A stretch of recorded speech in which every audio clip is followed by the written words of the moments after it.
वादे वादे जायते तत्वबोधात्, अर्थात जितनी भी चर्चा जिनवाणी के माध्यम से हम करते हैं वो उसका एकमात्र प्रयोजन अपनी आत्म शांति है।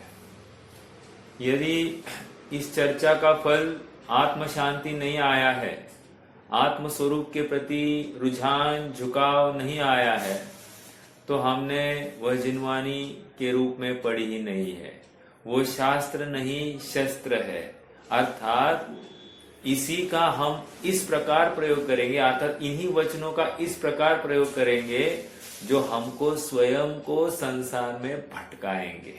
समझ में आ रहा है क्या? इसलिए ये जिनवाणी अपने शिरोधार्य मानकर इसके एक एक वचन को अच्छे से परख कर, सुनकर, समझकर अपना हित किस प्रकार हो सकता है इसका विचार करना, पक्षपात में नहीं रहना, समझदारी इसी में है और अपना हित भी इसी में है।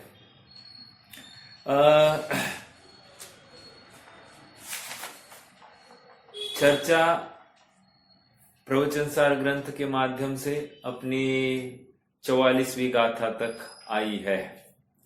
44वीं गाथा में ये बताया जा रहा है कि अरहंत भगवान की जो क्रियाएं है, उठना, बैठना, गमन करना या उपदेश करना, ये सब सहज है, स्वभाव से है। स्वभाव कैसे कहते हो साहब आप? कह रहे जिस प्रकार स्त्रियों में मायाचारी स्वभाव से पाई जाती है। मैं एक कदम आगे बढ़ता हूँ। जिस प्रकार पुरुषों में मान स्वभाव से पाया जाता है, जिस प्रकार नारकियों में क्रोध स्वभाव से पाया जाता है, देवों में मायाचारी स्वभाव से पाई जाती है, तो वैसे ही यहाँ पर भगवान को अर्थात अरहंतों को क्या है? उनका खड़ा रहना, गमन करना, उपदेश देना और बैठना, ये सब स्वभाव से होते हैं। यहाँ पर एक प्रश्नकर्ता प्रश्न कर बैठा है। क्या प्रश्न कर बैठा है? कि साहब इतना ही है ना, ये स्वभाव से होता है ना?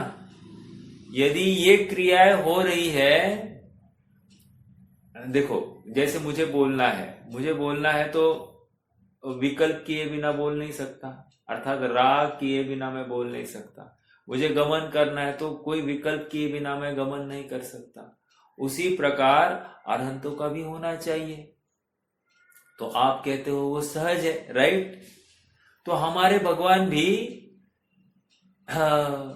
सोते हैं, आदि आदि सब कार्य करते हैं, वो सहज करते हैं।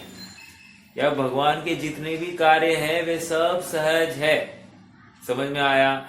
यदि हम ये तर्क देते हैं तो सामने वाला भी वही तर्क हमको सुनाएगा। और देखो ना, अनुमति की छोड़ दो ना, अपने में से ही कुछ जैन भाइयों ने क्या किया? उन्होंने भगवान को खाने वाला भी कर दिया। सहज है वो क्रिया। समझ में आया क्या? या और थोड़ा सा आगे बढ़कर भगवान को रोग भी अर्थात पेचिश रोग हो गया मानते हैं, वो भी हो गया। या फिर भगवान को समशरण में कोई आया और वो उसने तेजो लेशा फेंकी, ऐसा भी कुछ कथन करते।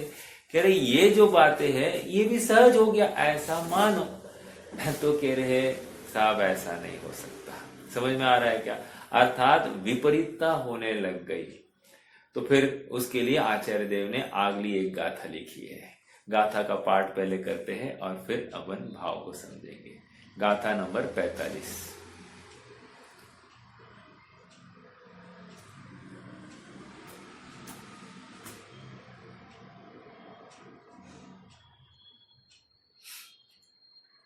हाँ जी। पुण्य फलारहंता ते सिम क्रिया पुणो ही ओदय्या मोहादिहिं विरहिदा तम्हा साखाइगम तिमदा। हिंदी। पुण्य फल पुण्य फल अरिहंत जिनकी क्रिया औदैकिक कही, मोहादि विरहित इसलिए वह क्षाई की मानी गई। क्या कह रहे हैं? पुण्य फलारहंता, अरहंत पुण्य फल वाले हैं एक, ते सिम क्रिया पुणो ही ओदैया, और उनकी जो क्रियाएं हैं वो सब औदैक है। मोहादिहिम विरहिता, और ऐसा होते हुए वे मोह से रहित है। तम्हा साखाइगम तिमदा, इसलिए उनकी ये सारी क्रियाएं शाई की कहो तो क्या प्रॉब्लम है? कोई प्रॉब्लम नहीं है। ये तर्क क्यों दिया जा रहा है? तर्क इसलिए दिया जा रहा है कि सामने वाला भी खड़ा होकर बोल रहा है हमारे भी शास्त्र भी अपौरुषेय है, अर्थात कि ये नहीं अपने आप हो गए, आदि आदि सब बातें। वैसे ही यहाँ पर भी कह रहे वचन बोल रहे हैं तो वचन बिना विकल्प के कैसे हो सकते हैं? समझ में आ रहा है क्या?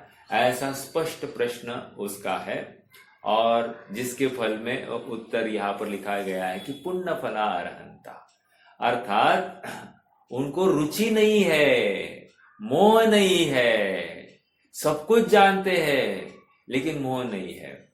और एक बात कहूं आपको, ये अरहंतों की बात ये हमको बताई जाएगी, अन्य मतियों के साथ में हम अरहंतों की बात ही नहीं बताते, हम डायरेक्टली सिद्ध ही भगवान है ऐसा कहते हैं। समझ में आ रहा है क्या? हाँ, ये संसार अवस्था का ही जीव ऐसा ही बताया जाता है। हाँ, लेकिन ऐसा भी कोई हो सकता है जो वीतरागी और सर्वज्ञ है, ये बात घटित करते हैं। चलिए देखो, इसका भाव पढ़ते हैं अभी। पुण्य फला अरहंता, पुण्य फल, देखो हाँ एक बात है रही, पुण्य फला अरहंता, इस शब्द के ऊपर थोड़ा सा गौर करना है पहले।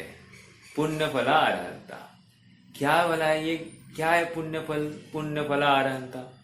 कह रहे कि वैसे कोई बताएगा पुण्य फला अरहंता अर्थात अरहंतों के अरहंत पुण्य फल वाले है, ये सीधा सीधा अर्थ है। क्या भाव है इसका? हाँ,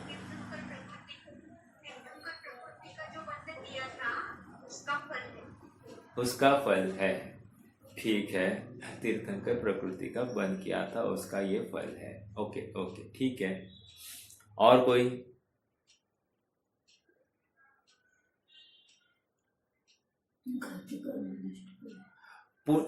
अगर कोई ऐसा, मैं एक तर्क दूं, आत्मा को जान लेने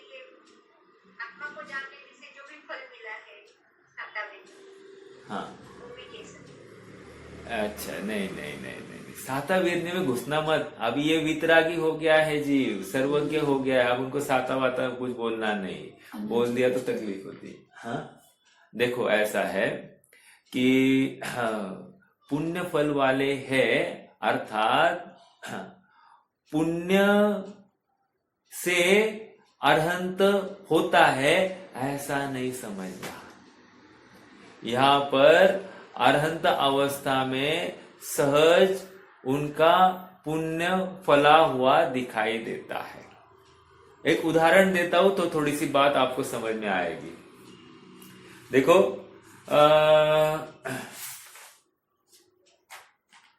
कोई एक आदमी है, उसने किसी करोड़पति को देख लिया, तो उसने देखा कि करोड़पति कैसा होता है, तो ये देखा जो ये सामने वाला है ना, ये करोड़पति है, तो उसने उसको ऑब्जर्व किया। क्या है? इसके पास 50 गाड़ियां है। ओके, और क्या है इसके पास में? अच्छा, करोड़पति ऐसे बनते, इसके पास 50 गाड़ियां होते। और क्या है? इतने 50 नौकर है। अच्छा, और क्या है? और सब राज ठाट भोग सब ऐशो आराम सब है। ऐसा ऐसा 2-4 बंगले हैं। ठीक है ठीक है, तो करोड़पति ऐसे बनते हैं। तो इसने भी 5-25 गाड़ियां खरीद ली, 5-25 नौकर रख दिए, और 5-25 दो चार महल खड़े कर लिए, तो अब ये हो गया क्या करोड़पति? अरे ऐसा नहीं है। अर्थात उनकी आज जो खर्चा दिख रहा है उसको देखकर तू उनको करोड़पति मत कह। समझ में आया क्या? वो खर्चे की तरफ से मत देखो, वो जो इकट्ठा है, वो इकट्ठा जो किया था उसका आज फलित है ये। समझ में आया क्या? पूर्व में जो संचित था वो आज खुला है, उदय में आया है और उसका भोग है ये। समझ में आया? अब सेम बात अरहंतों की है। कह रहे अरहंत, ये अरहंत कैसा होता है? जो ऐसे भोग भोगता है, ऐसा नहीं।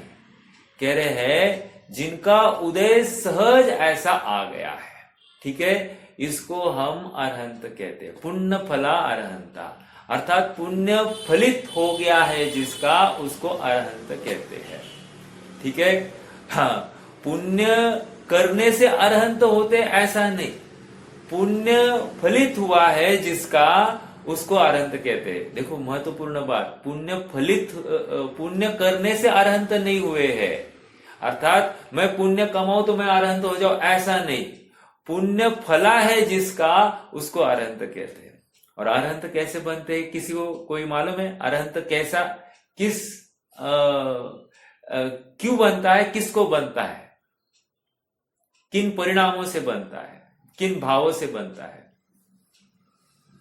बुद्धिपूर्वक किसी को कोई मैं तीर्थंकर प्रकृति बांधू, मैं अरहंत हो जाऊं, ऐसा भाव करना पड़ता है क्या? नहीं। अगर ऐसा भाव करेगा तो मिथ्या दृष्टि है और पाप बंध ही होगा। एक सम्यक दृष्टि को ही पहली बात तो यह तीर्थंकर प्रकृति बनती है, एक बात। और तीर्थंकर प्रकृति को ऐसी कोई विशिष्ट वो एक भावना होती है कि ये जो तत्व ज्ञान मुझे प्राप्त हुआ है, ऐसा जगत के समस्त जीवों को मिल जाए तो सभी जीव सुखी होंगे और सबको मैं समझा पाऊं, ऐसी मेरी योग्यता बन जाए, सबको मैं समझा पाऊं। वो एक भाव है, विकल्प नहीं करना कि मैं सबको समझा पाऊं, नहीं, ये सबको पता चले।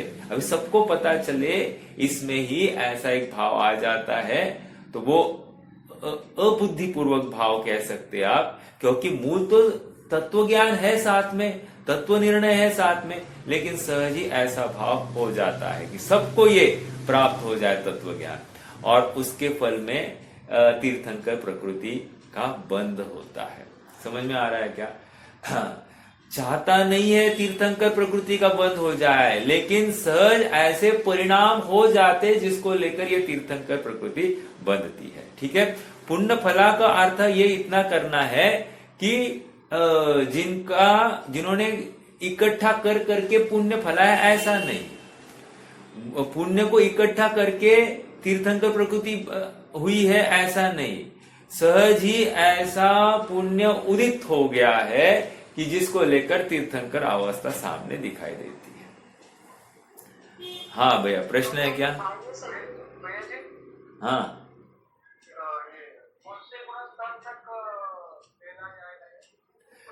देखो तीर्थंकर प्रकृति जो बनती है वो चौथे से प्रारंभ होती है, चौथे से लेकर 7वें तक प्रारंभ हो सकती है।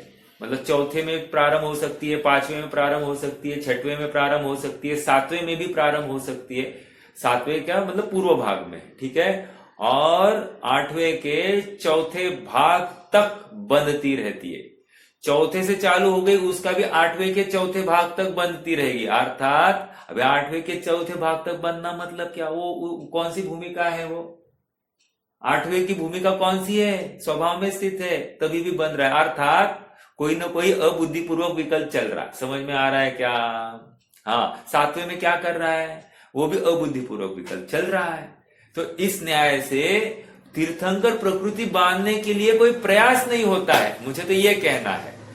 उनको ऐसी महिमा आ जाती है स्वभाव की, स्वभाव की शांति की, तो उनको लगता है सबको खबर पड़े, ये सबको खबर पड़े। ओके, ये क्या जबरदस्त है, क्या जबरदस्त, सबको ऐसा लाभ होना चाहिए।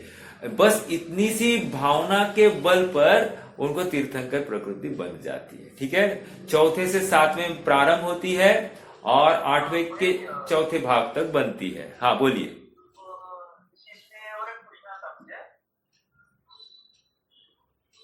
बोलिए ना।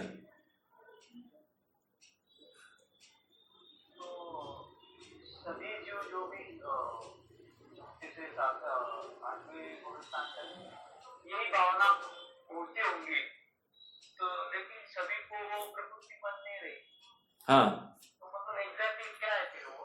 वही तो कह रहा हूं ना, जो ऐसी जिसको सहज तीर्थंकर प्रकृति योग्य भावना होती है उसी की सच्ची भावना है, बाकी की भावना उस जाति की नहीं है, अर्थात वो परिणाम उस लेवल में बैठता ही नहीं है, सीधी सी बात है।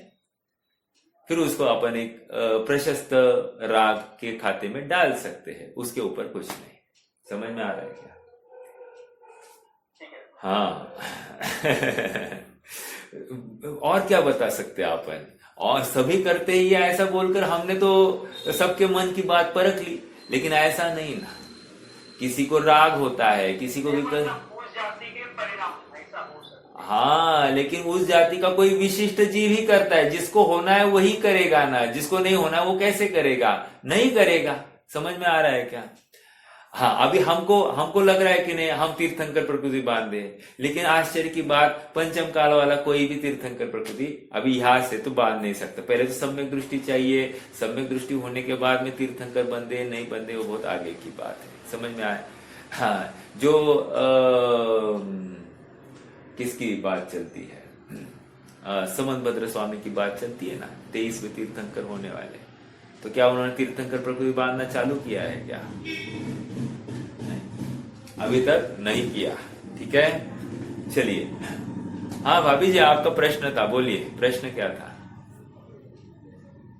जैसे पुण्य फलित हो गया तो ये बाह्य संयोगों के लिए ही कहा जाएगा कि हाँ, बहुत अच्छा प्रश्न, मुझे इसके ऊपर भी फोकस करना था। जैसे कल भी अनीता भाभी ने बताया क्या कि ये जो जितने संयोग है, ये संयोग क्या है कि कोई ना कोई कर्म के उदय में ऐसा लगता है कि नहीं अपने को, लेकिन ऑनेस्टली ये किसी भी कर्म के उदय में नहीं है। एक महत्वपूर्ण बात ये लगाइए, ठीक है? क्यों? अगर ये किसी कर्म के उदय में होते, अब मान लो मुझे मर्सिडीज, मेरे कर्म के उदय से मुझे एक मर्सिडीज मिली है, राइट?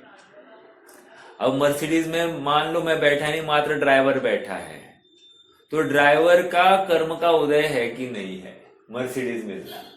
समझ में आ रहा है क्या? अर्थात उसका भोग कौन कर रहा है, मैं कर रहा हूं या वो कर रहा है? ऐसे कितने ही हमारे गेस्ट हाउस या रेस्ट हाउस होंगे जहां पर हम नौकर को ही रखते हैं और उसको ही साफ सफाई के लिए उसी को रख देते और उसी को 8-10 हजार महीना पगार भी दे देते हैं। अब वो रहता है राजशाही, वहां राज भोग करता है और हम यहाँ पर दिन रात पैसे कमाते और हम उसका भोग भी नहीं भोगते। ऐसा हो सकता है क्या? कहने की बात इतनी है कि वो जो बंगला आदि है ये कोई कर्म के उदय से नहीं मिला है। वो क्यों मिला है वो बात छोड़ दो, लेकिन वो कर्म के उदय से नहीं मिला है। फिर ये मेरे ही कैसे? मेरे होते हुए भी तू अकेला थोड़ी उसका भोगी है। अभी जैसे एक घर में रह रहा हूं मैं, तो ये घर किसके कर्म उदय से लिया? मेरे पिता ने है। अब मैं रहता हूं, मैं भी जाऊंगा, मेरा बेटा, मेरी माँ, मेरे मतलब घर वाले, ये सब रहेंगे कि नहीं रहेंगे? कहने की बात किसका कर्म का उदय है? घर तो कब से है। समझ में आ रहा है क्या? अर्थात हम ऐसा कर्म का उदय नहीं लगा सकते हैं। ठीक है, अब आ गई आपके प्रश्न। आपका प्रश्न भी ऐसा ही है कि ये समोषण आदि जो है ये पुण्य फल से मिलते हैं क्या? तो कह रहे हैं देखो ऐसा नहीं है। समोषण ये तीर्थंकर प्रकृति की वजह से नहीं, उपचार से ये कथन आता है। जैसे ये घर, गाड़ी, बंगला आदि जो हमको मिलता है ऐसा कथन आता है, वैसे ही ये समोषण आदि तीर्थंकर का है ऐसा कथन आता है। अर्थात पहले नए का कथन है। समझ में आएगा? पहले नए का कथन है, दूसरे नए का भी कथन नहीं है, पहले नए से बताया गया है। हाँ, अर्थात उपचार में उपचार को यहां पर पहले नए का विषय बनाया जाता है। उसी प्रकार ये स्त्री, पुत्र, मकान आदि को उपचार में उपचार ये अपना बताया, ये पहले नए के माध्यम से बताया गया। जैसे शरीर को बताया गया वैसा स्त्री, पुत्र आदि को नहीं बताया गया। अब सेम बात यहाँ पर तीर्थंकर के जितने भी पुण्य दिखाई दे रहा है, ये समोषण आदि विभूति सब, ये सब पहले नए का विषय, अर्थात ये उनका नहीं है। वैसे प्रश्न का जवाब यही अपेक्षित था या और कुछ प्रश्न था? नहीं भैया, जैसे ये बाह्य जो दिख रहे वो तो ठीक है, पुण्य फलित हुआ, तो ये उसकी वजह से है कि अंतरंग जो उनको सुख मिला है वो पुण्य का फलित होना है, ये मुझे पूछना है। देखो चलो ठीक है, बात इतनी ही है कि ये बाह्य उनकी है ही नहीं। पहली बात, जो कुछ है अरहंत अवस्था, अर्थात उनका शरीर एक, उनकी वाणी खिरना दो, उनका उठना बैठना, इतने तक ही अपन उसको तीर्थंकर प्रकृति के दायरे में रखेंगे, उसके आगे नहीं रखेंगे, क्योंकि बाकी का समोषण आदि वो तो संयोग है, कुबेर आकर उसकी रचना करता है। तो ये जो मिला है ये पुण्य फला अरहंता, अर्थात ये पुण्य के फल का ये परिणाम है, इतना ही बोला जाएगा। ओके, इसके आगे और कुछ नहीं। और ठीक है, बोलिए, और बोलिए प्रश्न।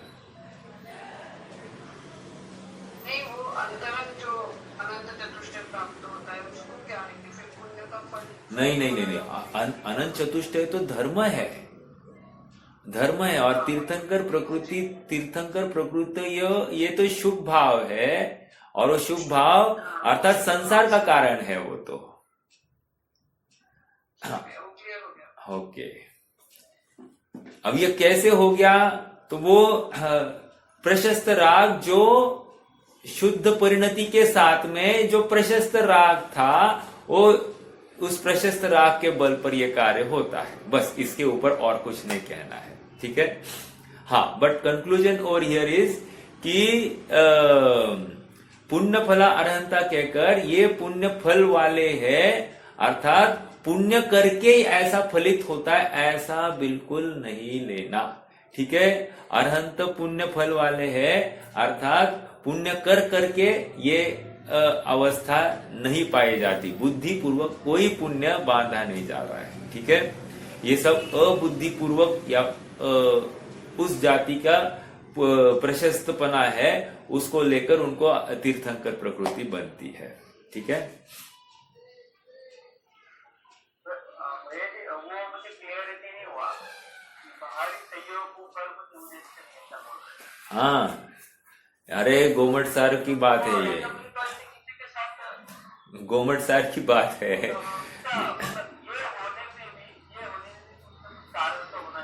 हाँ, तो कहा ना, फिर मैंने कल यही तो कहा।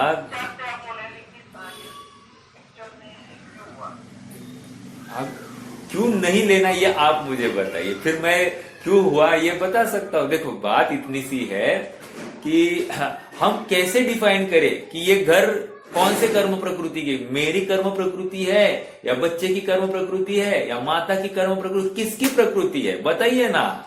सबकी मिलकर कैसे एक प्रकृति हो सकती है, प्रश्न है मेरा आप सबको। तो ये नहीं ना डिफाइन कर सकते अपन, समझ में आया क्या? अब गाड़ी के ऊपर लगाओ, सबके ऊपर लगाओ, नहीं लगा सकते हैं ये। हाँ, अपन मात्र शरीर नाम कर्म इतना ही ये मेरा है, अर्थात कर्म उदय से ये प्राप्त होता है, यहां तक लगा सकते हैं, बाकी और कुछ नहीं। समझ में आया क्या? आश्चर्य। बोलते हैं जो पुण्य कर्म बांधे थे इसलिए ऐसे सहयोग। हाँ, ये कथन आता है ना, उपचार तो यही चलता है।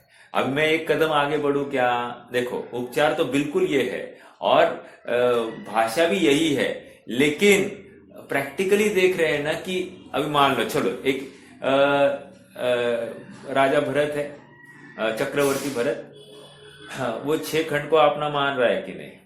वो पुण्य बांध रहा होगा कि नहीं बांध रहा होगा? उसको मान अपना कहकर भी पुण्य बांध रहा है कि नहीं बांध रहा है? बांध रहा है। और एक झोपड़ी में रहने वाला भिखारी है, वो भरत चक्रवर्ती से ज्यादा पुण्य बांध रहा है या पाप बांध रहा है? क्या कर रहा होगा?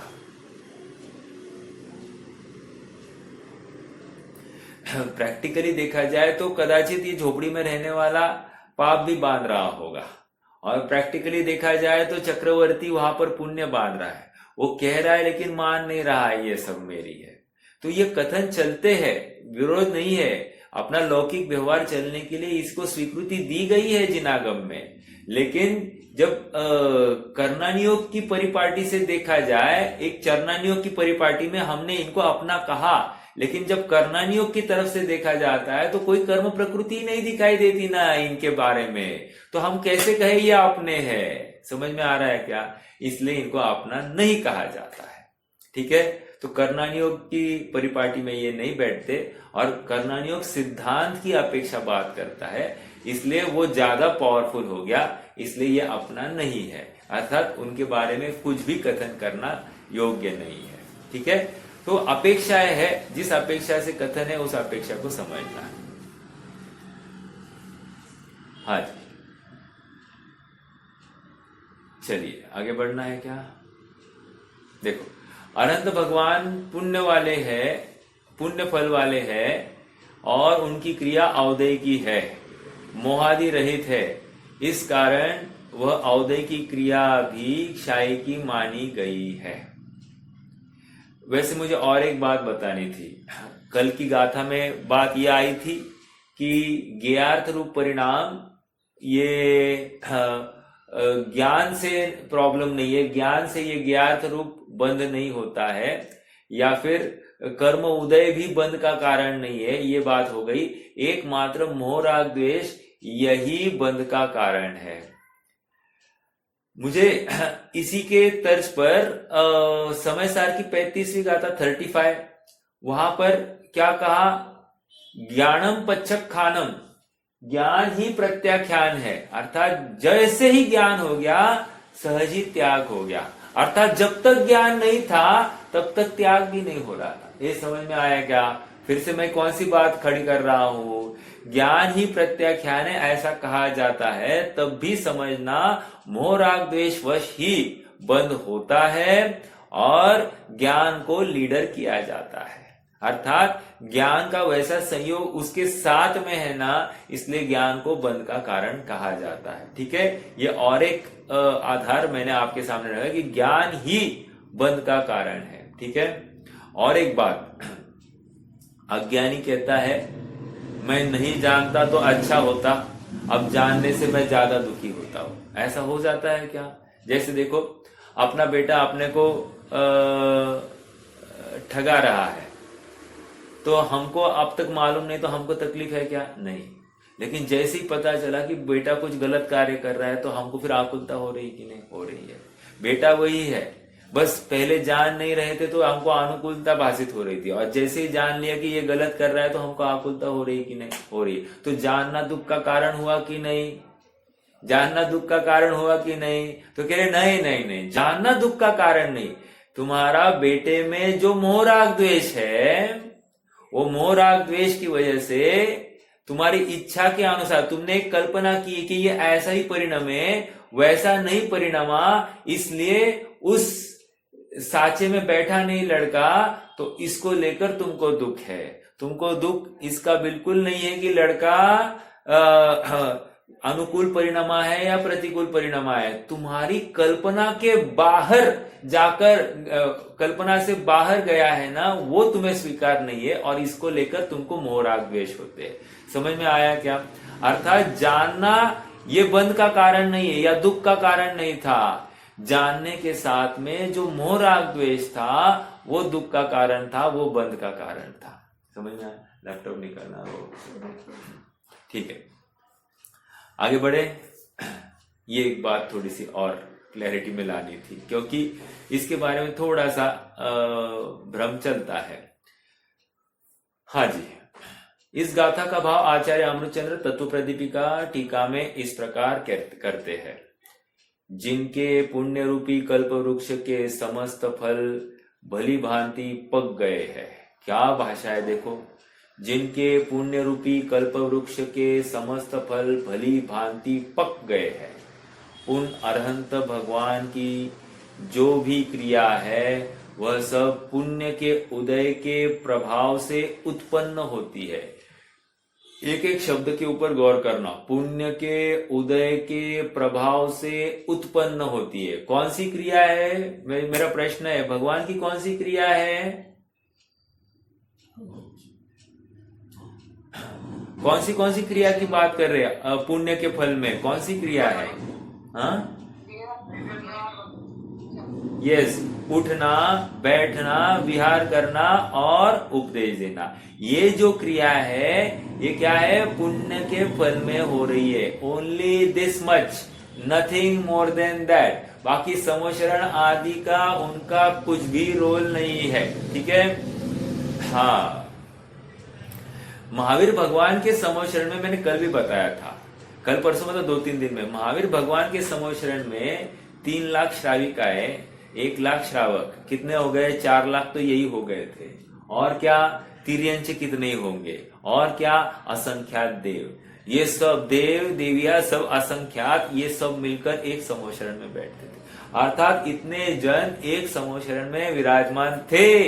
इतनी बड़ी व्यवस्था, समझ में आया? हाँ, और क्या व्यवस्था? एकदम डायरेक्ट एलिवेटर। एलिवेटर मतलब क्या? पहले स्टेप पर पैर रखो, डायरेक्ट 5,000 धनुष ऊपर। इतने फास्ट वहां पर पहुंचता है। कहने की बात इतनी की सहज ऐसी व्यवस्था है, लेकिन महावीर का कुछ भी रोल नहीं है। समझ में आया क्या? ये सहज बाहर में वो व्यवस्था है। फिर प्रश्न होगा, देखो प्रश्न ये है, अगर समोशरण के कर्ता महावीर है तो महावीर का 1 योजन समोशरण और आदिनाथ का 12 योजन समोशरण, ऐसा क्यों फिर ये है? हीनादिकता क्यों है? फिर ये छोटा तीर्थंकर और वो बड़ा तीर्थंकर ऐसा कहने में आएगा जो कि हमको स्वीकार नहीं है। समझ में आ रहा है क्या? सहजता में वो जो उनकी क्वालिटीज क्या है, वे आदिनाथ भी उठते बैठते विहार और उपदेश देते थे, महावीर भी उठते बैठते विहार और उपदेश देते हैं। कोई फर्क है क्या? नहीं। अनंत चतुष्ट है, वहां पर अनंत चतुष्ट है। उनको भी तीर्थंकर प्रकृति का उदय चला, इनको भी तीर्थंकर प्रकृति का उदय चल रहा है। समझ में आया क्या? इतनी सी बात है। इसके आगे हम और ज्यादा इसमें डीप में क्या उसकी चर्चा हो सकती है। ठीक है? हाँ जी, क्या कह रहे हैं? जिनके पुण्य रूपी कल्प वृक्ष के समस्त फल भली भांति पक गए हैं, उन अरहंत भगवान की जो भी क्रिया है वह सब पुण्य के उदय के प्रभाव से उत्पन्न होती है। देखो, हमको यहां से वहां जाना है, मतलब एक स्थान से दूसरे स्थान जाना है। क्या करना पड़ता है? हमको इच्छावान होना पड़ता है कि नहीं? एक। दूसरा, शरीर चले तो हम चल सकते। 2, ऐसा होता है क्या? आत्मा को चलना है और शरीर नहीं चला, हो सकता है क्या ऐसी कंडीशन? अरे पैरालिसिस हो गया तो कहां चलेगा? समझ में आया क्या? आत्मा इच्छावान हुआ लेकिन पैरालिसिस में ये चल नहीं सकता है, या कोई रोग से ग्रसित हो गया तो उठ नहीं पाता है। समझ में आया? इतनी भी सामर्थ्य नहीं होती है। ये हाथ भी उठा नहीं, जैसे हाथ फ्रैक्चर भी हो गया तो हाथ में इतनी ताकत नहीं कि उठाए, ये उंगली भी हिला नहीं सकता, इतनी भी ताकत खत्म हो जाती है। कहने की बात इतनी है कि ये सब इंद्रिया के मतलब शरीर के आश्रित है। आत्मा भले ही इच्छावान हो लेकिन शरीर की योग्यता नहीं हो तो इसका गमन नहीं संभव। समझ में आ रहा है क्या? तो कह रहे कि इच्छावान जरूरी है, राइट? लेकिन यहां पर देखो, कह रहे ऐसा सहज उदय हो गया है क्या कि वो पुद्गल कर्म का, द्रव्य कर्म का उदय, वो उस उदय में क्या हो रहा है? उठना, बैठना, विहार करना और उपदेश देना, ये सब कैसे हो रहा है? पुद्गल के उदय में। देखो एक एग्जाम्पल देता हूं मैं। एग्जाम्पल ऐसा विचार कीजिए, हम रात में सोते हैं तो हम क्या करते हैं? अलार्म लगाते हैं, 4 बजे का अलार्म, ठीक है? 4 बजे के बाद में अपन क्या करते हैं? अरे इट्स टू अर्ली, तो अपन फिर से स्नूज कर देते। 5 मिनट के बाद में फिर से बजेगा टाइम, फिर 5 मिनट के बाद में। तो स्नूज मतलब क्या? हमने 5 मिनट का एक वो सेट किया ना, उसके बाद में वो फिर से बजने वाला है। वैसे ही अरहंतों के चारों संध्या काल में वो स्नूज जो किया था वो बराबर एक 6 अंतर मुहूर्त के लिए वो वाणी खिरने वाली है, और एक ही निरक्षरी वाणी खिरेगी और फिर बंद होगी, फिर रुक जाएगी, फिर 6 घंटे 4-5 घंटे के बाद में फिर से वाणी चालू होगी, फिर बंद होगी। तो ये कह रहे हैं कि जैसे हमने वो स्नूज किया था उसी प्रकार ये इनके कर्म प्रकृति ने भी ऐसा कुछ स्नूज किया है, बराबर हर संध्या काल में वो वाणी खिरती ही खिरती है। एक वाणी खिरने की बात आ गई। वाणी कैसी खिर रही है, कह रहे सर्वांग से खिर रही है, होठ तालु बिल्कुल हिल नहीं रहे हैं, अर्थात ये कंठ भी कुछ भी हिल नहीं रहे हैं, और मात्र मुख का हलन चलन भी नहीं हो रहा है, सर्वांग से वाणी खिरती है। सर्वांग से महत्वपूर्ण शब्द है यहाँ पर। इट्स नॉट ओनली मुखड़ा, इट्स ऑल शरीर सर्वांग से निकल रही है, और एक निरक्षरी ओंकार ध्वनि निकलती है। ठीक है। हाँ, अब देखो, जिनके पुण्य रूपी कल्प वृक्ष के समस्त फल भली भांति पक गए हैं, उन अरहंत भगवान की जो भी क्रिया है वह सब पुण्य के उदय के प्रभाव से उत्पन्न होने के कारण औदय की ही है। महामोह राजा, अभी देखो ये भाषा थोड़ी सी क्लिष्ट है ना, थोड़ा समझना। 2 नेगेशंस आ रहे, 2 नेगेशंस मतलब एक पॉजिटिव। महामोह राजा की समस्त सेना के क्षय से उत्पन्न होने से मोह राग द्वेष रूपी उपरंजकों के अभाव के कारण वह औदय की क्रिया भी चैतन्य के विकार का कारण नहीं होती है। क्या कह रहे हैं? मोह राजा की समस्त सेना के क्षय से मोह का समस्त कर्म प्रकृतियों का पहले क्षय किया है। एक, अब उससे क्या हो गया? मोह राग द्वेष रूपी उपरंजकों का अभाव है, अर्थात जब द्रव्य कर्म ही नहीं है, द्रव्य कर्म ही सत्ता में नहीं रहा है, तो अब उसको लेकर क्या है? उसके निमित्त द्रव्य कर्म के उदय को लेकर यहां पर मोह राग द्वेष हो सकता था, होता था यूजुअली, तो वो भी नहीं हुआ, अर्थात भाव कर्म भी नहीं है। ओके, मोह राग द्वेष रूपी उपरंजक मतलब क्या? मोह राग द्वेष अर्थात भाव कर्म नहीं है, कि अभाव में क्या है? वह औदय की क्रिया। अब क्या बचा? ऐसा होते हुए भी शरीर का चलना फिरना उठना बैठना और उपदेश देना ये तो हो रहा है। तो कैसे हो रहा है? कह रहे मोह के अभाव में हो रहा है। तो मोह के अभाव में हो रहा है तो क्या हो गया? कह रहे इसको आप औदय की क्रिया कहो। इसमें कोई चैतन्य का विकार नहीं है। चैतन्य का विकार नहीं है मतलब क्या? वहां पर आत्मा को राग द्वेष नहीं होते हैं। समझ में आया? बिल्कुल राग द्वेष नहीं हो रहे हैं। देखो, एक प्रश्न आप सबसे। महावीर भगवान की वाणी, महावीर भगवान को केवल ज्ञान हो गया। केवल ज्ञान हो गया तो उन्होंने इंद्र को क्या मैसेज भेजा? क्या कुछ भेजा क्या? हाँ, लेकिन बराबर ऐसा नहीं हो कि इंद्र को भी उसी समय में ज्ञान हो जाता है। वो कुबेर को आज्ञा देता है और कुबेर समोशरण की रचना करता है। अब ऐसी बात आई ना, कुबेर भी कहता है कि चलो मैं समोशरण की रचना करूं, और जब समोशरण की रचना हो जाती वो तो इतना उत्कृष्ट, कैसे? मैंने भी अपेक्षा की नहीं थी, ऐसा उत्कृष्ट हो गया। ऐसा कुबेर स्वयं आश्चर्यचकित होता है उस रचना को देखकर। स्वयं जिसने बनाई है ऐसा कुबेर भी, अर्थात कुबेर भी उसका अकर्ता हो गया। समझ में आया क्या? क्योंकि उसको उसकी अपेक्षा से भी और सुंदर हो गई है ये। समझ में आया? तो ये एक बात। मतलब इंद्र को किसने बुलाया नहीं, इंद्र का ये गया नहीं। अब देखो आगे, महावीर भगवान की वाणी खिर नहीं रही है, बराबर। श्रावक जन आ रहे हैं, बैठते हैं और जा रहे हैं। मेरा एक प्रश्न है कि वहां पर भगवान के बाकी तो सब होगा कि नहीं?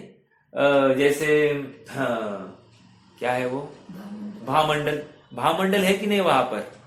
तो भावमंडल में ये मालूम पड़ता होगा कि नहीं कि हमको भगवान की वाणी किस दिन सुनने को मिलने वाली। कोई भव्य तो होगा कि नहीं होगा उसमें, ऐसा नहीं कि सभी अभव्य होंगे, और इंद्र तो होगा ही होगा, तो उसको भगवान के भावमंडल में दिखाई नहीं दिया होगा क्या? कहने की बात उस अभी ये जो कथन चलते हैं सो चलते हैं, मुझे इसमें विरोध नहीं है, लेकिन ये बात भी ज्ञात होती ही होगी ना, मतलब किसी के ज्ञान में नहीं आई होगी ऐसा भी नहीं दिखाई देता है। समझ में आ रहा है क्या? मुझे तो ये कहना है। चलो क्या कह रहे हैं? उपरंजक मतलब यहाँ एक बात क्या आ गई, द्रव्य कर्म का अभाव। द्रव्य कर्म का अभाव हो गया है तो वहां पर भाव कर्म होने का सवाल ही नहीं उठता, और भाव कर्म नहीं है तो फिर यहाँ पर उनको विकार नहीं है, विकार नहीं है तो फिर उसको बंध का कारण भी नहीं है। ऐसा होते हुए भी ये क्रियाएं पाई जाती, तो ये कैसी है? कह रहे वो शरीर में सहज ऐसा उदय आता है। अब देखो शरीर में जब उदय आता है ना, उस समय में शरीर जहां ले जाता है वहां पर ज्ञान को, आत्मा को जाना पड़ता है। समझ में आ रहा है क्या? शरीर जहां ले जाएगा वहां आत्मा को जाना पड़ता है। देखो आत्मा इच्छावान नहीं है, लेकिन वो उदय चल रहा है ना। देखो इसके लिए इतना ही उदाहरण दिया जा सकता है। हमने एक तोता है, तोते चाबी दे दी उसमें, तो जितनी चाबी दी है उतना वो तोता आगे चलता जाएगा कि नहीं चलता जाएगा? समझ में आया क्या? तो चाबी कब दी है? पहले दी है, और उसके बाद में वो कार्य होता हुआ दिखाई दे रहा है। उसी प्रकार पूर्व में चाबी भरी थी, चाबी भरी थी अर्थात वो कर्म का बंध हुआ था, तो वो बंध जो हो गया था वो आज फला है, अर्थात उसका रिजल्टेंट आज आया। देखो हम गजर लगाते हैं ना, गजर मतलब अलार्म लगाते हैं, हम लगाते 10 बजे रात में, और उसका इफेक्ट कब मिलता है हमको? अगले दिन सुबह 4 बजे। समझ में आया क्या? अर्थात लगाया है रात में 10 बजे, फल मिल रहा है 4 बजे, एग्जाम्पल है। उसी प्रकार ये बंद किया है पहले, उसका फल मिल रहा है आगे। अब चूंकि आत्मा और शरीर एक ही क्षेत्र में रहते हैं और एक क्षेत्रों का संबंध है उनका, तो संयोग संबंध है, तो ये संबंध की वजह से क्या हो गया? जहां जहां देह जाएगी वहां वहां आत्मा को जाना पड़ेगा या उस अवस्था को प्राप्त होना पड़ता है। ठीक है, तो ये हुआ, इसका मतलब आत्मा ने कुछ किया ऐसा बिल्कुल नहीं है। समझ में आया? देखो और एक उदाहरण दूं मैं। अनेक बार किसी को कंप रोग हो जाता है, हाथ है ना ऐसा थर थर थर थर कांपने लगता है। अब ये चाहता नहीं है हाथ कंपे लेकिन हाथ कंपने लगता है। किसी का थोड़ा सा मुंडी ही ऐसी हिलने लगती है, वो कंप रोग होता है। ये थोड़ा सा कंप रोग जैसा होता है ना, तो कह रहे ये इच्छावान तो आत्मा नहीं है, उल्टा आत्मा तो नहीं कपे ऐसी भावना वाला है, फिर भी ऐसा हो रहा है। अर्थात ये शरीर की अपनी स्वतंत्र अवदेही क्रिया है। समझ में आया? हाँ, लेकिन उस समय में नहीं कपे या कपे, ये तो आत्मा इच्छावान हो गया इसमें। वहां तो अरहंता अवस्था में उसको तो ये गमन करे अथवा नहीं करे इसका विकल्प ही नहीं है। अर्थात मैं उठूं या बैठूं ये भी भाव नहीं है, मैं वाणी बोलूं या नहीं बोलूं ये भी भाव नहीं है। समझ में आ रहा है क्या? ये ऐसा हो रहा है, अपने आप होता है। देखो ये हम जो कह रहे हैं कि ऐसे अपने आप हो जाता है, ये हम और आपको समझाने के लिए ठीक है। अन्य मत को ये हम नहीं समझा सकते कि नहीं उनका स्वभाव से ही ऐसा हो जाता है। नो, आप नहीं कह सकते, तर्क ही नहीं। तो जिस उनका तर्क यही है, जिस प्रकार आप ऐसा कहते हो ना उसी प्रकार हमारे भगवान भी, खत्म। फिर आपके पास क्या जवाब है?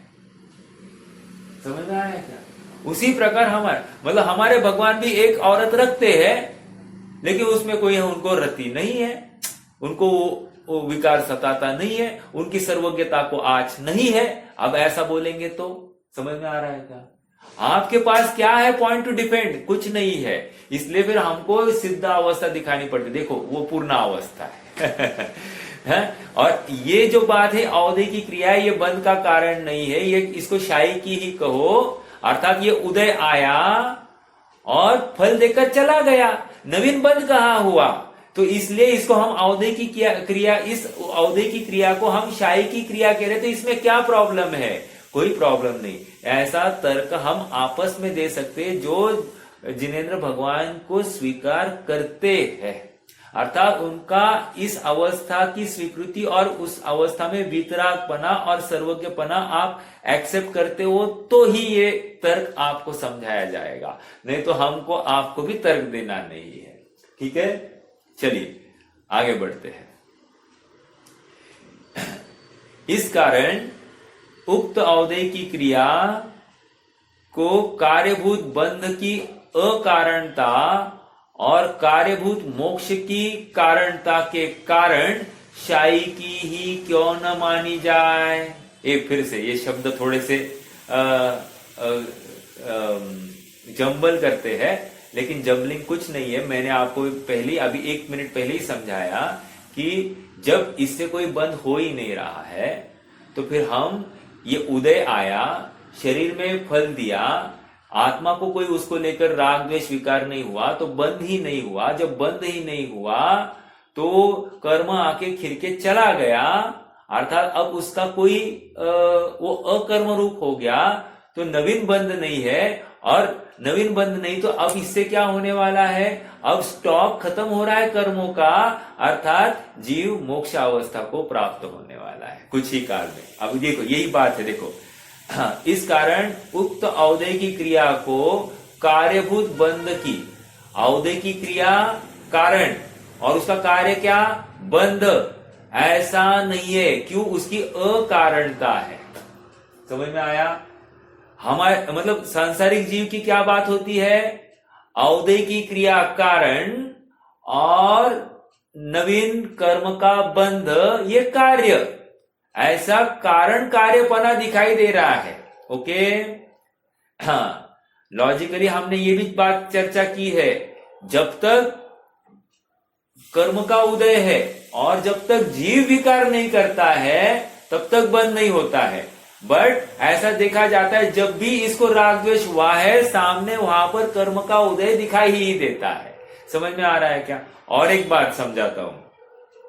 मान लो द्रव्य कर्म का उदय है 80 डिग्रीज में, तीव्र उदय है, छप्पर फाड़ के उदय है, और मान लो जीव मंद कषाय कर रहा है, तो उसको तीव्र उदय में भी मंद बंद ही होता है। समझ में आ रहा है क्या? एक बात ये है। दूसरी बात ऐसा है कि द्रव्य कर्म का मंद उदय है, लेकिन जीव तीव्र कषायवान हुआ है, तो उसको तीव्र बंध है। समझ में आया? इससे हम नक्की कर रहे हैं द्रव्य कर्म से भले ही भाव कर्म है, लेकिन जिस इंटेंसिटी का द्रव्य कर्म है उतने इंटेंसिटी का भाव कर्म नहीं है, उसमें हीना दिखता है भाव कर्म में। इसलिए द्रव्य कर्म के अनुसार भाव कर्म नहीं और भाव कर्म के अनुसार द्रव्य कर्म नहीं होता है। समझ में आया क्या? ये एक बात। एक उदाहरण भी देता हूं इसमें, बहुत अच्छा उदाहरण, आपको आनंद आएगा। देखो, तंदुल मत्स्य है क्या? तंदुल मत्स्य, तंदुल मत्स्य महामत्स्य के कान के मैल खाता है भाई और वहां पर बैठकर ये बोलता है क्या मूर्ख है ये कौन? महामत्स्य क्या मूर्ख है? मैं अगर होता तो मैं धमाधम ये इसके मुख में से इतनी हजारों मछलियां जा रही, एक को भी नहीं छोड़ता। अब ये एक भी मछली खाने की ताकत नहीं रखता है, शक्ति कितनी कम है। समझ में आया? लेकिन कषायवान कितना है, द्रव्य कर्म का उदय कितना हीन, और इसकी भावना कितनी तीव्र। अब इसके फलस्वरूप क्या हो गया? जाके बैठा है 7वें नरक में। समझ में आ रहा है क्या? हाँ, मतलब द्रव्य कर्म का उदय कुछ भी हो, भाव कर्म क्या किया, वो भाववान किस प्रकार से हुआ, उसको लेकर अगला फल होने वाला है। इसलिए अभी वर्तमान तीव्र द्रव्य कर्म के उदय में हमको क्या करना? हमको सहज हो जाना भाई। वर्तमान भाव कर्म की कषायता करके हमको क्या उपलब्धि होगी? देखो, यदि कषाय धर्म की बुद्धि अपेक्षा है तो उसको अलग अपेक्षा रखिए, उसके पीछे का अभिप्राय अलग होता है। लेकिन धर्म के अलावा अधर्म में प्रवृत्ति का कारण है तो उसके लिए कोई माफी नहीं है। हाँ, धर्म की सिद्धि के लिए, धर्म के बढ़ोतरी के लिए अगर कोई प्रयास है और उसमें कषायवान हुआ है तो कोई विरोध नहीं। देखो, जैसे एग्जाम्पल, कोई मंदिर पर हमला हो रहा है, हम मंदिर के ऊपर हमला हो रहा है तो हम उसके लिए विरोध करें, विरोधी हिंसा करें, तो वो पुण्य है या पाप है? उदाहरण हम देखते हैं, कहा जो तीर्थ है, तीर्थ कौन? मुनिराज बैठे गुफा में और बाघ और वो भालू, क्या है वो, बाघ और बियर, हाँ, तो वो लड़ रहे हैं। एक गया 5वें नरक, सुअर राइट एक गया 5वें नरक में और एक गया 5वें स्वर्ग में गया। समझ में आ रहा है क्या? अर्थात वहां पर भाव का तो बात रही, दोनों एक दूसरे के जान के प्यासे हैं। और ऐसे होते हुए एक फल है ऊपर जाने का, एक का फल है अधोगति का। हो सकता है, किंतु भावों में उदय दोनों का एक ही था ना। द्रव्य कर्म का उदय तीव्र कषायवान तो थे ही कि नहीं थे? बिल्कुल थे। लेकिन अभिप्राय में, भावों में विपरीतता होने से, अन्यपना होने से दोनों को फल भी अलग मिला है। देखो, मरे तो दोनों है, आश्चर्य की बात, और फल उनको अलग अलग मिला है, ये भी अलग बात। और दोनों एक दूसरे को मारने की भावना वाले हैं, ये भी बात सत्यार्थ है। तो कितनी बड़ी बात है ना। तो परिणामों की महत्वपना है। द्रव्य कर्म का कुछ भी उदय होगा, परिणामों को लेकर ही सब फल होता है, ये समझ रहा है। यहां पर कह रहे हैं द्रव्य कर्म का उदय है, लेकिन यहां पर परिणाम ही नहीं है। तो जब परिणाम नहीं है तो ये द्रव्य कर्म का उदय क्या करेगा? ये आएगा, फल देगा, चला जाएगा। समझ में आया? फल देने के बाद में क्या हो गया? चला गया, अर्थात अकर्म रूप हो गया, नवीन बंध नहीं हुआ। इसलिए इस क्रिया को अवदेय की क्रिया कहेंगे। और ये अवदेय की क्रिया नवीन कर्म का बंध का कारण नहीं होने से इसको हम क्षायी की कहते हैं। और ये क्षायी की क्रिया, इसका फल मोक्ष है, ऐसे यह बात आ रही है। तो द्रव्य कर्म के कारण विकार नहीं हुआ, इसलिए अकारणता, ओके, नवीन बंध की अकारणता और कार्यभूत मोक्ष की कारणता हो गई बात। कार्यभूत मतलब अब क्या हो रहा है, इससे फल क्या मिलने वाला है? कार्य ये है कि इस जीव को मोक्ष मिलने वाला है। तो फिर ये अवदेय की क्रिया मोक्ष का कारण है, ऐसा बताया जा रहा है। ऐसा कहे तो क्या प्रॉब्लम? कोई प्रॉब्लम नहीं। समझ में आ रहा है क्या? हाँ, भाषा थोड़ी सी क्लिष्ट थी, इसलिए मैंने थोड़ा सा इसको खुलासा दिया। आगे अगले पेज पर चलिए। हाँ, जब शाही की ही है तो फिर उन अरहंतों के कर्म विपाक भी स्वभाव, एक मिनट, विघात का कारण नहीं होता, ऐसा निश्चित होता है। क्या कह रहे हैं? जब वह क्षायी की ही है, क्या क्षायी की है? हाँ, वो क्रिया का फल क्षायी की है, तो फिर उन अरहंतों के कर्म विपाक भी स्वभाव विघात का कारण नहीं होता, ऐसा निश्चित होता है। यद्यपि आचार्य जैसे तात्पर्य वृत्ति में इस गाथा का अर्थ तत्व प्रतिपिका के समान ही करते, तथापि उक्त तथ्य की सिद्धि के लिए वे भाव मोह से रहित संसारियों का उदाहरण देते हैं। कह रहे भाव मोह से रहित संसारी को खड़ा करे, तीर्थंकरों को नहीं। देखो अभी प्रश्न है समय 5 मिनट है अपने पास। उक्त कथन मूलतः इस प्रकार है। उक्त स्थिति में औदैहिक भाव बंध का कारण है, यह आगम वचन व्यर्थ ही सिद्ध होगा। क्या? औदैहिक भाव बंध का कारण है, यह आगम वचन व्यर्थ ही सिद्ध होगा। औदैहिक भाव क्या है, कोई बताएगा? औदैहिक भाव किसको कहते हैं, ये किसका होता है?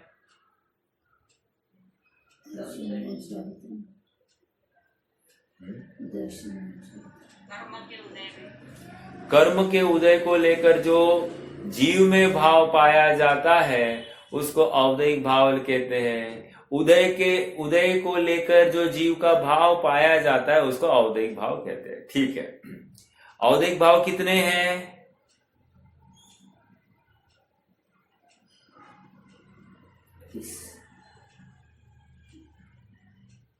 कितने हैं? प्रवचन सार का ज्ञान चढ़ा तो तत्व सूत्र का ज्ञान ओझल हो गया। 21 शायद नहीं, पूरे दृढ़ता से बोलना। अरे पूरा सूत्र ही याद रखना। क्या है वो सूत्र? नहीं, सूत्र इसका गति कषाय लिंग, मिथ्या दर्शन, असंयत, असिद्धत्व, और एक रह गया, क्या है वो? अज्ञान। ये सब आगे, और लेशा। ठीक है, 6 लेशा। चलो क्या कह रहे हैं यहां पर? यद्यपि आचार्य जैसे नहीं, या उक्त स्थिति में औदैहिक भाव बंध का कारण है, यह आगम वचन व्यर्थ हो सिद्ध होगा। आप यदि अरहंतों को कह रहे हैं, अरहंतों को ये औदैहिक की क्रिया क्षाई की है, बंध का कारण नहीं है, तो फिर जो हमने पढ़ रखा है औदैहिक भाव में बंध होता ही होता है, उसका क्या? ठीक है, देखो आगे उत्तर। यद्यपि औदैहिक भाव बंध का कारण है, पहले तो हाँ कह रहे हैं, तथापि मतलब अभी ट्विस्ट मतलब पलटी मार दी। क्या पलटी? मोह के उदय से सहित औदैहिक भाव ही बंध का कारण है। समझ में आया? औदैहिक भाव बंध का कारण, अर्थात औदैहिक कर्म का उदय बंध का कारण तभी हो सकता है जब मोह साथ में हो। मोह ही साथ में नहीं है तो कर्म का बंध का कारण नहीं। समझ में आया? तथापि मोह के उदय से सहित औदैहिक भाव ही बंध के कारण है, अन्य नहीं। द्रव्य मोह के उदय होने पर भी यदि शुद्धात्म भावना के बल से भाव मोह रूप परिणमन नहीं होता है तो बंध नहीं होता। देखो यहां पर हमको मार्ग दिखा दिया है। क्या? कर्म बंध का कारण द्रव्य कर्म का उदय नहीं, उस उदय के काल में मेरे में वर्तने वाली पुरुषार्थ की हीनता, अर्थात मेरे स्वभाव की अरुचि, अर्थात ज्ञेयों की रुचि, यही मेरे दुख का कारण है, बंध का कारण है। समझ में आ रहा है क्या? बहुत महत्व की बात है। अपने जीवन में इसका एप्लीकेशन, निरंतर प्रयास इसके लिए होना ही चाहिए। जो सुखी होना चाहता है, जितने जल्दी सुखी होना है उतने जल्दी इसका अंगीकार करना, और जितने लेट करना है उतना लेट होने वाला है। गाड़ी तो अब अवसर तो मिलते रहेंगे, लेकिन ये वर्तमान अवसर फिर से नहीं मिलेगा। क्यों? यहां तक समझ आ गई है, अब इसके आगे और ज्यादा पुरुषार्थ नहीं, थोड़ा ही पुरुषार्थ है। समझ में आ रहा है क्या? चलिए देखो पढ़ते हैं। यदि कर्मोदय मात्र ही से बंद होता हो तो फिर संसारियों के सदैव कर्मोदय की विद्यमानता होने से सदैव सर्वदा बंद ही होगा, मोक्ष कभी भी नहीं हो सकेगा। लॉजिक समझ में आया? यदि कर्म उदय से ही बंद होता है तो संसारी मुक्त ही नहीं होगा। ठीक है? तात्पर्य यह है कि जब कर्मोदय सहित अंतरात्माओं के अनुभूति के काल में भाव मोह के अभाव में बंध नहीं होता है तो फिर भाव मोह से पूर्णतः रहित कर्मोदय सहित अरहंत परमात्मा के बंध कैसे होगा? समझ में आया? कि अरे जब संसारियों के पॉसिबल नहीं है तो फिर अब ये फाइनल स्टेज में 16वें ताव को प्राप्त ऐसा ये 24 कैरेट सोना हो गया है, इस अवस्था में कैसे बंद होगा? समझ में आया? तुम यदि चौथे गुणस्थान में मानते हो तो फिर 13वें गुणस्थान वाले को क्यों नहीं मानते हो? इस गाथा के भाव को समझाने के लिए कविवर वृंदावन दास जी ने 14 छंद लिखे हैं, जिसमें मूल गाथा और टीकाओं के भावों को तो छंदोबद्ध किया करते ही है, साथ ही प्रकृति, प्रदेश, स्थिति और अनुभाग, इन 4 प्रकार के बंधों को भी समझाते हैं। यह स्पष्ट करते हैं कि प्रकृति और प्रदेश बंध योग से होते हैं और स्थिति और अनुभाग बंध मोह अर्थात मिथ्यात्व, अविरति, प्रमाद और कषाय के कारण होते हैं। चूंकि अरहंत भगवान के मोह का पूर्णतः अभाव हो गया है, अतः उनके स्थिति और अनुभाग बंद होने का तो सवाल ही पैदा नहीं होता है। ऐसी स्थिति में प्रकृति और प्रदेश का कोई महत्व नहीं रह जाता, क्योंकि जब कर्मों की स्थिति ही नहीं पड़ेगी तो एक समय में ही खिर जाएंगे, और जब अनुभाग ही नहीं रहेगा तो फिर फलदान का प्रश्न ही उपस्थित नहीं होता। इसके बाद मोह के अभाव में उनके कर्मोदय और भव्यों के भाग्य से होने वाली क्रियाओं के संबंध में अनेक उदाहरण देते हुए यह समझाते हैं कि अरहंत भगवान का और उक्त क्रियाओं का सहज निमित्त नैमित्तिक भाव कैसे बन रहा है। समझ में आया? निमित्त नैमित्तिक भाव मतलब कर्ता कारण भाव नहीं है। समझ में आया क्या? कर्ता कारण भाव नहीं है, निमित्त नैमित्तिक भाव है। अर्थात निमित्त नैमित्तिक भाव मतलब कहो पर मानो मत। समझ में आया? और कर्ता कर्म भाव मतलब क्या? कर्ता कर्म भाव मतलब कहो भी और मानो भी। समझ में आ रहा है क्या? ये इतना उपादान भाव है। उपादान मतलब स्वभावभूत भाव को अपन कर्ता कर्म भाव लगा सकते हैं। कर्ता कर्म भाव एक ही द्रव्य में लगता है और निमित्त नैमित्तिक भाव ये 2 द्रव्यों में लगाया जाता है। ठीक है, चलिए रुकते हैं। कोई प्रश्न है तो कर सकते हैं, नहीं तो फिर